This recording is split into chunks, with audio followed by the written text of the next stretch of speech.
அனைவருக்கும் வணக்கம் ஐயா. உங்கள் சக்திவேல் பேசுகிறேன். இன்றைய வீடியோவில் பார்த்துட்டு இருக்கிறது ஒரு அழகான ஒரு கோவில் தாங்க. இது மணியனூர் வத்தரசு அப்படிங்கிற ஊரில் தான் இந்த கோயில் அழகாக அமைஞ்சிருக்குது. மாசான சுடுகாட்டு பூசை அப்படின்னு சொல்லக்கூடிய ஒரு அழகான பூசை தான். இந்த வீடியோவை பார்க்குறவங்க எல்லாருமே ஒரு குடுப்பனை உள்ளவங்க தான் அப்படின்னு தான் நம்ம எடுத்துக்க முடியும். ஏன்னா இந்த கோயிலை அங்காளம்மன் கோயிலுக்கு முன்னாடி இருந்து அருள்வாக்கோட போய் அங்கே மாசான சுடுகாட்டில் போய் அங்கே காவசூர் எடுத்துகிட்டு வராங்க. காவசூர் எடுத்துகிட்டு வரும்பொழுது குழந்தை இல்லாதவங்க எல்லாருமே அதை வாங்கி சாப்பிட்டா குழந்தை இருக்கும் அப்படிங்கிறது மக்களுடைய நம்பிக்கையாகவும் ஒரு ஐதீகமாகவும் காலங்காலமாக கடைபிடிச்சிட்டு தான் இருக்கிறாங்க. பல கோடி மக்கள் இந்த இடத்துல கூடிக்கிட்டு தான் இருக்கிறாங்க.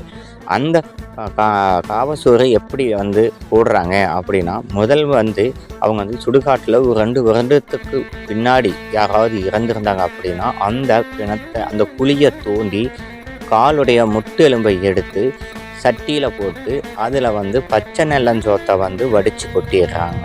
அதில் ஆடு வெட்டுறவங்க, கோழி வெட்டுறவங்க இது எல்லாமே ரத்தத்தை அதில் வெட்டிக்கிட்டே இருக்கிறாங்க. அல்லது சிவன்ராத்திரி முடிஞ்சு 3வது நாள் ஈவினிங் தான் இந்த சம்பவங்கள் நடந்துகிட்ருக்குது. அப்படி இருக்கும்பொழுது அந்த காவசோத்தை எடுத்துகிட்டு தான் அருள்வாக்கோட மேலதாளத்தோடையும் மக்களுடைய அளவுலையும் அலங்கார அம்மனை தூக்கிக்கிட்டு தான் இந்த காவசூறு ஒவ்வொருத்தருக்கும் போடுறாங்க.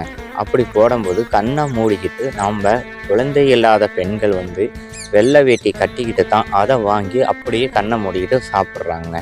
இது கொஞ்சம் கூட அச்சப்படாத அளவுக்கு மனசில் அச்சமே வரக்கூடாது. எதையுமே நினைக்காம வாங்கி சாப்பிட்டால் கண்டிப்பாக அடுத்த வருடத்துக்குள்ளே குழந்தை உத்தரவாக்கியம் இருக்கும் அப்படிங்கிறது மக்களுடைய நம்பிக்கையாக இருக்குது.